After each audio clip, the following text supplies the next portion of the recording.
Europe Soir, Laurent Bazin sur Europe 1. 18h24 sur Europe 1, c'est l'heure des fourberies de Benjamin, la radio, la télé malmenée. Bonsoir Benjamin. Bonsoir Laurent, bonsoir à tous. Ce sont les fourberies de Benjamin, bien évidemment, tous les soirs.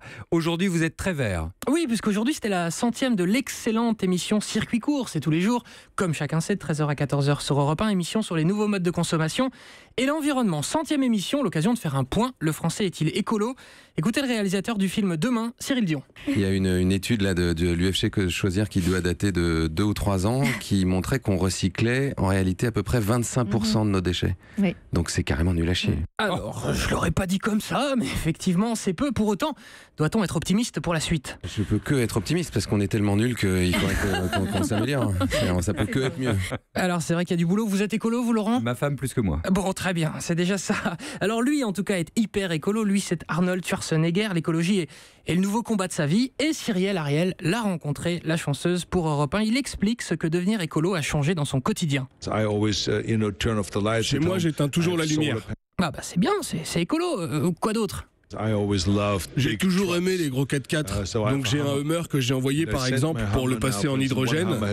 Bah c'est super ça, un Hummer qui pollue pas. Vous savez ce qu'on dit avec les Hummers, hein, quand il y en a un ça va, c'est quand il y en a beaucoup que ça commence à poser des problèmes. Et puis un autre Hummer a été mis en biocarburant et maintenant j'en ai envoyé un autre en Autriche chez le fabricant Crystal qui est en train de le passer en électrique. Ah oui, il a 3 Hummers, c'est beaucoup quand même, mais bon, ils ne roulent pas au gasoil, alors on ne lui en veut pas. Quoi d'autre Arnold ? J'ai des panneaux solaires à la maison qui alimentent la piscine, le jacuzzi, tout fonctionne à l'énergie solaire.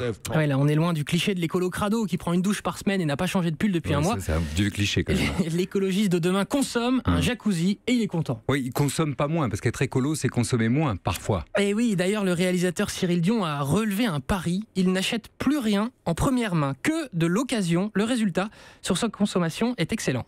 Au lieu d'acheter un truc neuf, vous cherchez un truc de seconde main. Donc c'est plus compliqué. Donc à chaque fois que je me dis ah ouais tiens j'achèterais bien ça, je me dis ah non merde donc je peux pas l'acheter neuf donc il faut que je l'achète de seconde main. Je cherche et comme c'est compliqué, je me dis bon est-ce que j'en ai vraiment besoin ? Bon bah non. Et donc en fait j'achète pas. Eh bah ça marche bien. Cyril Dion, Arnold Schwarzenegger, vous avez vu, ça montre que l'écologie a deux visages, deux figures. Du vert au rose, vous êtes passionné par le congrès du PS, décidément. Comme vous, c'est notre point commun. Laurent, on l'évoquait hier, un congrès qui passionne et c'est sur Radio Classique ce matin que j'ai entendu le débat le plus intéressant à ce sujet. Le journaliste Maurice Safran résume parfaitement, selon moi, les enjeux de ces élections. Qu'est-ce qui se passe au PS, Maurice ? Pendant un certain temps, on disait voilà, personne ne veut y aller, et là, d'un seul coup, ça se bouscule. Mais il se passe rien. Il ne se passe rien. Est-ce que ça vous intéresse, vous ? Un petit peu, quand même. Moi, pas du tout. Les pauvres socialistes, personne ne les prend au sérieux, c'est dur. À part ça, le scandale Lactalis, je ne m'étends pas dessus, mais vous vous en doutez, tout le monde en parle, tout le monde, même rire et chanson. Salut, c'est Arthur. Ouais, salut Arthur. Quand j'avais mon One Man Show, j'ai eu le même problème que le lait Lactalis. Ah bon ? J'ai pas eu de rappel. Oh la bonne vanne, c'est gratuit. Alors lui n'a pas beaucoup rigolé, et lui c'est Frédéric Becbédé. Il a raconté sur Canal+, avoir eu très très peur mercredi soir, puisqu'il était présent au Ritz au moment du braquage. En fait, on n'a pas du tout pensé que c'était un braquage de bijoux. On a pensé que c'était un attentat terroriste. Oui, moi je me suis dit, tiens, après tout c'est une bonne idée d'attaquer le Ritz. On va en parler, quoi. Bon, maintenant qu'on a dit ça, Becbédé restant Becbédé, qu'est-ce qu'il a fait quand il a su que le braquage était fini ? La police nous a dit c'est fini, on est remonté, on a fini nos verres de Moscow Mule. Un bon Moscow Mule, alors ça. Fini son verre. Ah oui, quand même. Eh oui, on sait vivre quand même, tout va bien. Ouais, il nous reste 20 secondes. Un petit mot d'Arnold Schwarzenegger pour finir peut-être ? Notre bon vieux Schwartzy nous a expliqué que oui, il est écolo, mais en plus, il a rendu ses enfants écolos comme lui. Alors comment s'y est-il pris ? Avec une technique, à mon avis, pas 100% recommandée par Françoise Dolto. J'ai toujours dit à mes enfants d'éteindre la lumière quand ils quittaient une pièce. D'ailleurs j'ai dévissé les ampoules et ils l'ont plutôt bien pris, mais après une semaine, toutes les ampoules étaient éteintes. Tout était noir et les enfants pleuraient. Maintenant, ils n'oublient jamais d'éteindre la lumière.